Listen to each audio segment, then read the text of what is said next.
Nesta quarta parte, seja bem-vindo, seja bem-vinda. Nossa preocupação já começa a se enveredar pelo Código de Processo de 2015, né? Saber como que o Código de 2015 disciplinou o processo civil a partir do reconhecimento da existência de um ordenamento jurídico onde existem precedentes e julgados de efeito vinculante. Este é o ponto. Nunca me pareceu correto dizer que o Código de 2015 criou um sistema de precedentes. Não, ele sistematizou um processo civil adequado para um ordenamento jurídico onde existem precedentes e julgados de efeito vinculante. E eu começo também, dentro do Código de Processo, a mostrar a você a existência de alguns microsistemas dentro do código. A doutrina diz isso, parte da doutrina diz isso. Microsistema que se refere ao julgamento de causas repetitivas, de ações repetitivas, e um microsistema para fixar teses jurídicas que aparecem nestas ações repetitivas, nessas demandas repetitivas, e que tem que receber um tratamento isonômico, né? Isso que é o ponto importante do código. Vou trazer aqui também algumas críticas, algumas reflexões, são sempre necessárias, né?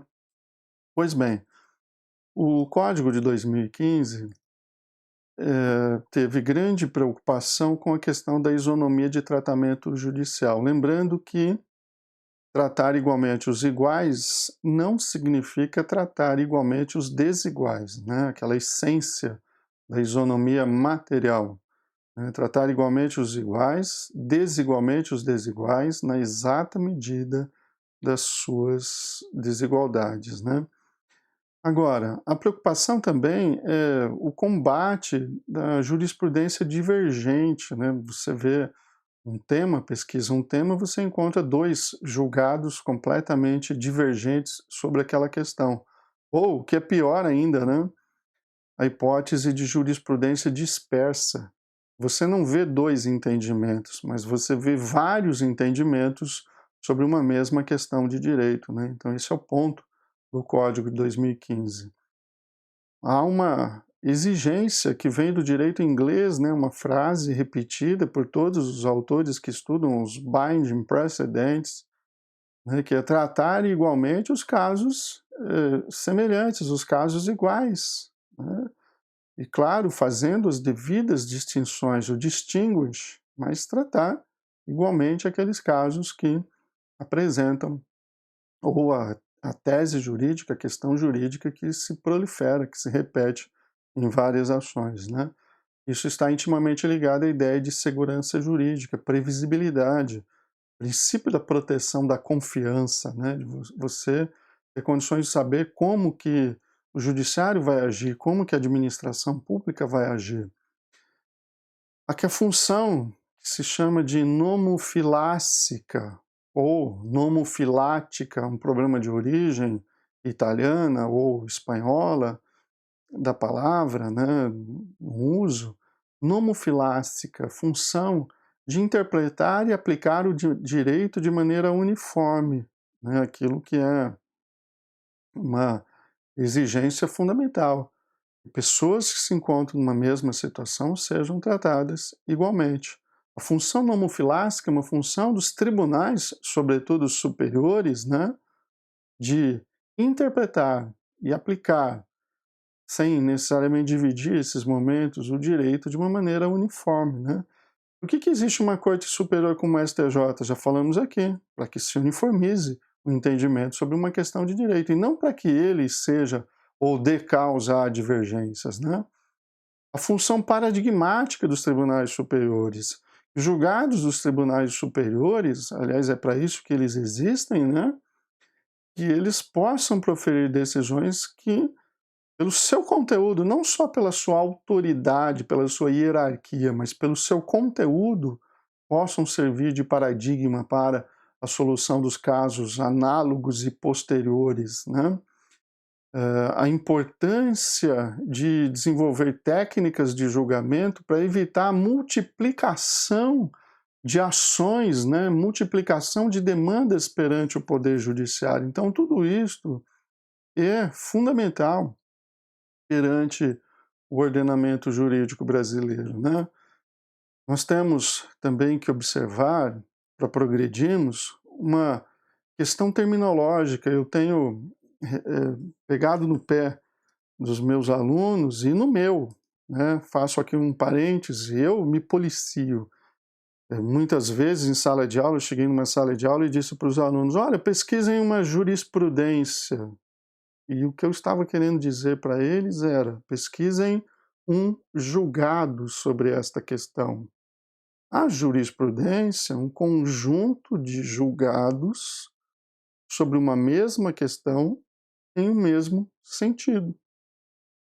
Eu posso ter jurisprudência divergente? Sim, porque sobre a mesma questão eu encontro um conjunto de julgados e outro conjunto de julgados. Eu tenho não julgados divergentes, eu tenho uma jurisprudência divergente. Então eu gosto de, atualmente em aula de processo, me policiar, dizer para os meus alunos, olha, procurem sobre a questão julgados. Se eu disser para eles, procurem a jurisprudência, a necessidade de fazer a análise de uma série de julgados sobre a mesma questão para verificar se eles estão no mesmo sentido. Estando no mesmo sentido, há no tribunal uma jurisprudência sobre aquela questão, né? Por isso, aqui, algumas coisinhas, né? Julgado envolve um caso. Jurisprudência envolve um conjunto de julgados em um mesmo sentido sobre uma mesma questão de direito, sobre uma mesma tese.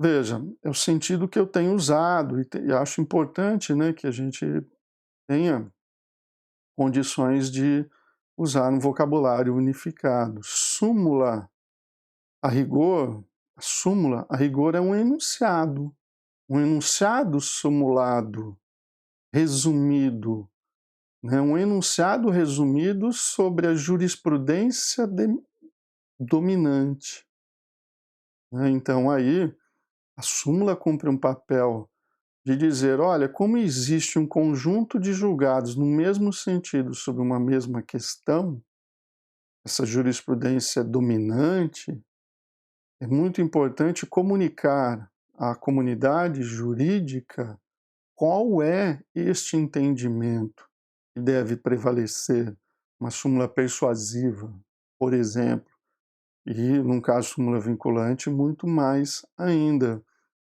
O enunciado de uma súmula, ou uma súmula, alguns autores dizem isso, ela pode dizer qual é o precedente, né, qual é a ratio decidendi, né, fazer referência a um precedente, então, mas a súmula em si não é o precedente, né? O precedente, aqui numa definição não com preocupação científica, é um padrão de julgamento a ser seguido, obrigatória ou facultativamente, porque existem binding precedentes ou persuasive precedentes, ou seja, precedentes vinculantes ou não vinculantes. Mas o precedente, a rigor, ele está ligado à ideia de existir um padrão de julgamento, uma razão de decidir que deve ser seguida no julgamento de casos análogos, mas não casos distintos ou que apresentam peculiaridades. Então essa questão terminológica, ele é muito interessante para que a gente possa evoluir aqui no direito, né? O sistema de precedentes e de julgados vinculantes do Código 2015, o tratamento que foi dado ao código envolve praticamente dois grandes microsistemas, ou seja, dois sistemas dentro de um sistema maior que é o Código de 2015. Um sistema que é voltado à resolução de demandas repetitivas. Por exemplo, é possível, no caso de ações repetitivas, quando já existe a tese jurídica a ser aplicada, a improcedência liminar do pedido que vem a contrariar o enunciado de súmula do Supremo. Então, se você quer litigar nos dias de hoje, saiba que o Código de 2015 tem técnicas que podem levar a uma improcedência liminar, ou seja, sem mesmo a prévia citação do réu. Já pensou? Você ajuiza uma ação, não se atém ao estudo das teses, dos precedentes que existem sobre a sua questão e recebe uma sentença de improcedência liminar sem que o réu, a rigor, tenha sido citado. Aí você tem que ligar para o seu cliente e dizer assim, olha, eu tenho duas notícias, uma boa e uma ruim. Notícia boa, a nossa causa já foi julgada. Olha a rapidez da justiça brasileira. Notícia ruim, perdemos. E se você for sincero, perdemos porque eu não pesquisei qual era o julgado, a tese já fixado, o entendimento fixado, fui deduzir um pedido contra uma tese vinculativa do Supremo Tribunal Federal ou do Superior Tribunal de Justiça. Então, cuidado ao elaborar uma petição inicial, né? Você tem que estar antenado ao Código de 2015. Pois bem, além disso, o código tem um outro microsistema, um voltado à resolução de demandas repetitivas, né? E o outro voltado à produção, à edição de precedentes e julgados vinculantes. Por exemplo, você encontra no código o incidente de resolução de demandas repetitivas. Você encontra o incidente de assunção de competência, que são mecanismos voltados à fixação de teses. No caso de existirem demandas pendentes, multiplicação de processos, ou de demandas que têm relevância social e um potencial de multiplicação. São incidentes ou mecanismos que não se confundem e que têm que ser estudados. Ok? Continuando, olha aqui um entendimento interessante da professora Teresa Rodalvin, do Bruno Dantas, no livro que eu já citei aqui, que é um livro sobre recurso especial extraordinário e os precedentes no direito brasileiro, da editora Revista dos Tribunais. O Código de 2015 prestigia precedentes proferidos em certas e determinadas situações e justifiquem sejam eles tidos de antemão como precedentes. Isso aqui é um ponto polêmico. Se é correto isso, né? Mas é uma constatação do Código. De acordo com a sistemática do Código 2015, há decisões que nascem como precedentes obrigatórios. Por isso que eu digo, sempre uso a expressão, professor Ada deixou na sua última obra essa expressão, é um sistema de precedentes e de julgados de efeito vinculante. A questão central para mim é o estudo do efeito vinculante, por isso toda a introdução que fiz sobre a questão. Há decisões que se tornam naturalmente precedentes a posteriori, ou seja, são densas, convincentes, com excelentes fundamentos que passam a ser respeitadas em casos posteriores, idênticos ou semelhantes. Este é o ideal, este é o desejo, né? As decisões têm força pela sua autoridade, autoridade de argumentação, pelo seu convencimento, pela exaustão dos argumentos, e não pela hierarquia do órgão ou tribunal que a proferiu. Isto é fundamental dentro de um regime democrático de direito. Lênio Streck é contundente na sua crítica, né? Um precedente não nasce precedente, ele torna-se precedente, né? Um autor importantíssimo para fazer um contraponto a todos aqueles que defendem amplamente um sistema de precedentes e de julgados de efeito vinculante. Há inúmeras obras, todas as obras do professor Lênio Streck se linkam com a discussão desse tema, né, de hermenêutica, um grande filósofo do direito brasileiro. Aliás, sobre a questão que nós vamos estudar agora, o Bruno Dantas, ele defende a ideia da existência atualmente no direito brasileiro, ao lado da tutela jurisdicional individual e da tutela coletiva, a existência de uma tutela plurindividual. O que seria isso? Olha, nós temos um sistema de julgamentos de demandas que produzem efeito interpartes, tutela individual entre as partes. A coisa julgada adquire uma autoridade de lei entre as partes, interpartes, tutela individual, tutela coletiva. Nós temos a técnica dos julgamentos erga omnes ou ultra partes, julgamentos que atingem um número indeterminável de pessoas, julgamentos que atingem uma coletividade de pessoas, um grupo, uma classe ou uma categoria, e julgamentos que atingem vítimas de um mesmo dano. Isso é tutela coletiva. Haveria a sistematização no Código 2015 de um outro mecanismo de tutela, que é um mecanismo de uma tutela que não produz julgados de efeito erga omnes ou outra partes, não é essa a questão, mas julgados de efeito vinculante, ou seja, para julgados, teses para reger o julgamento de casos futuros e análogos. Bruno Dantas chama isso de tutela plurindividual. Não seja surpreendido, eventualmente, com alguma pergunta sobre este tema, né? Que seria uma tutela plurindividual.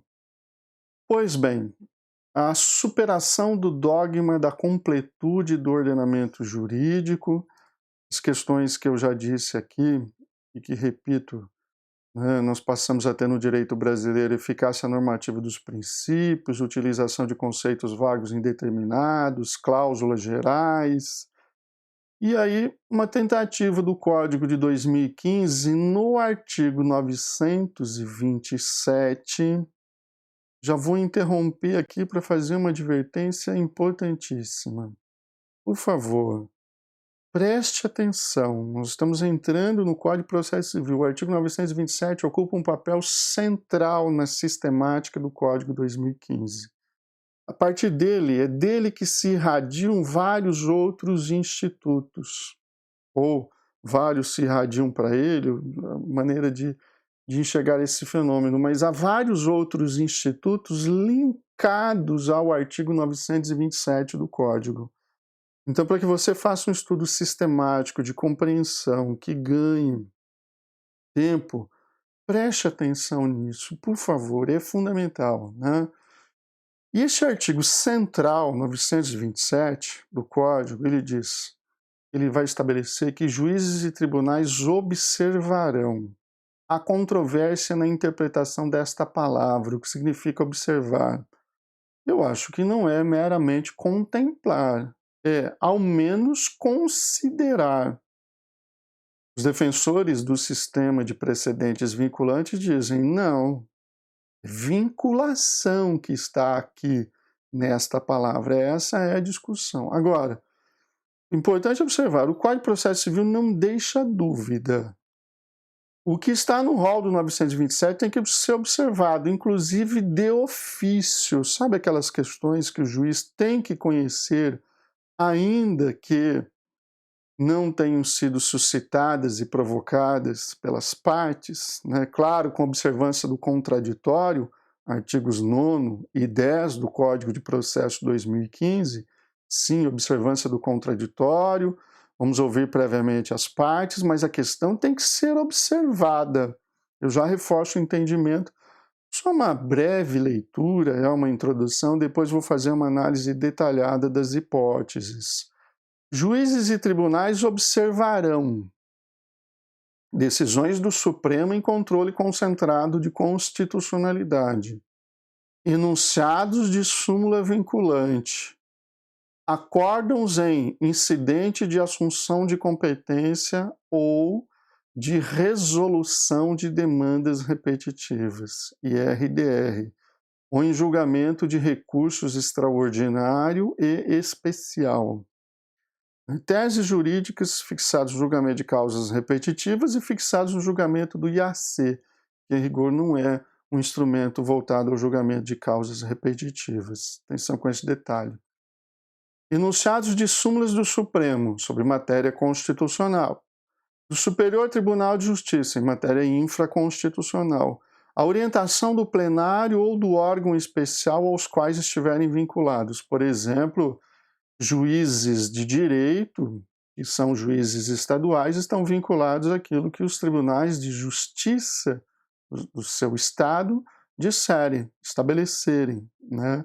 Dados relevantes e importantes aqui sobre esta questão. Então, fique muito atento a este ponto, né? Pois bem, eu fiz uma leitura breve do 927, mas vamos fazer uma análise mais detalhada ainda. Agora, nós vamos começar a entrar na demonstração do relacionamento do sistema de precedentes com vários institutos do processo. Então, preste atenção que é fundamental isso. O sistema do 927, do sistema de precedentes, está relacionado com a tutela provisória de evidência. Olha o artigo 311. Né, tutela provisória de evidência. Ela poderá ser concedida, por isso que a lei de evidência, independentemente de perigo de dano de risco ao resultado útil do processo, quando as alegações de fato tiverem prova documental, a ação é documental, discute questão de direito e houver tese firmada no julgamento de casos repetitivos, isso é, IR-DR, recurso especial repetitivo, recurso extraordinário repetitivo, ou em súmula vinculante. Então eu vou a juízo, aqui veja, não é improcedência liminar, o meu pedido não é contra a tese, o meu pedido é conforme a tese fixada pelos tribunais superiores. Então eu tenho direito a uma tutela provisória independentemente de demonstrar urgência, porque é evidente, é um aspecto da evidência do direito. Claro que se você contraria a tese no seu pedido inicial, você não está conforme a tese, julgamento de liminar improcedência, fundado no 332. Veja, o pedido contraria enunciado de súmula, acórdão proferido pelo Supremo no julgamento de recursos repetitivos, né? É isso que eu quero que você observe, esse link que existe do 927 com tutela provisória de evidência, com julgamento de liminar improcedência, com a exigência de fundamentação qualificada das decisões judiciais. Não se considera fundamentada qualquer decisão judicial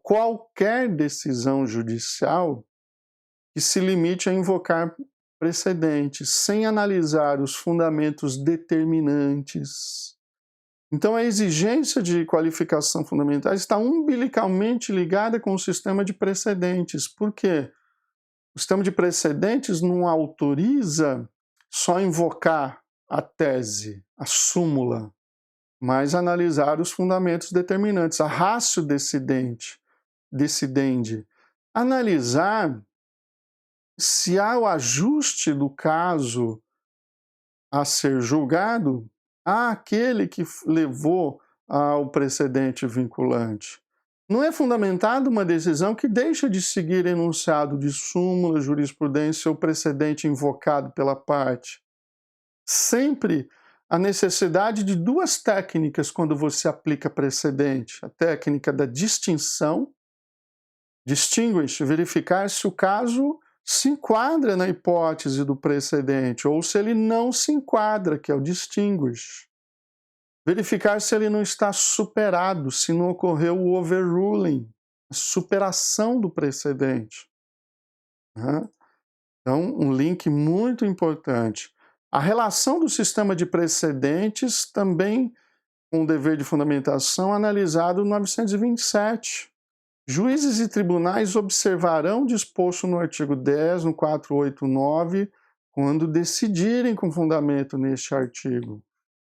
O link do sistema de precedentes no 927 com o Instituto da Remessa Necessária. o que se chamava de recurso de ofício, né? Remessa necessária.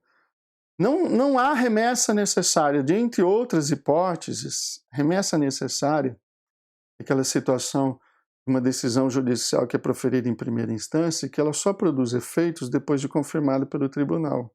Alguns chamam de uma condição de eficácia de determinadas decisões proferidas contra a fazenda pública. Só que há na lei motivos que subtraem da remessa necessária algumas decisões. Decisões, por exemplo, contrárias à fazenda pública.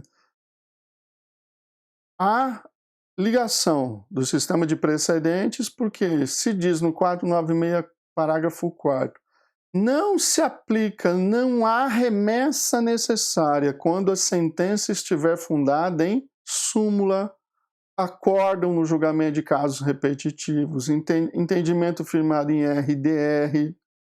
A gente percebe a reprodução com algumas diferenças, mas do sistema de precedentes e julgados vinculantes para conceder a tutela provisória, para julgar liminarmente improcedente, para verificar se a decisão está fundamentada ou não, para decidir se uma sentença vai ser submetida à remessa necessária ou não. Então, você precisa estudar este tema desta maneira. Outra ligação fundamental do sistema de precedentes com embargos de declaração, artigo 1022, parágrafo único, inciso 1. A lei considera omissa uma decisão que deixar de se manifestar sobre tese firmada em julgamento de casos repetitivos, ou em IAC, ou que seja aplicável ao caso sob julgamento. É uma, aspas, presunção de omissão de uma decisão judicial porque ela esqueceu, o julgador esqueceu da existência de um precedente, pelo menos da existência de uma tese fixada no julgamento de recursos repetitivos, por exemplo. A relação do sistema com o julgamento monocrático dos recursos, o que dá o poder ao relator, 932, inciso 4º, de negar provimento ao recurso ou de dar provimento ao recurso, é o fato de a decisão estar ou não conforme o precedente vinculante. Conforme ou não até a jurisprudência dominante, se analisarmos o regimento interno do STJ. Então vale a pena estudar este tema porque ele é linkado, ele é ligado a inúmeros outros do processo civil. A relação com a ação rescisória, 966, parágrafo 5º, cabe ação rescisória contra a decisão por violação da norma jurídica, né, contra a decisão baseada em enunciado de súmula ou acórdão proferido em julgamento de casos repetitivos. Aqui a questão é muito interessante. Eu disse desde o início, o judiciário participa do papel de criação ou identificação da norma. É motivo de ação rescisória o fato de uma decisão contrariar a norma. Ela não fala mais lei, contrariar a norma.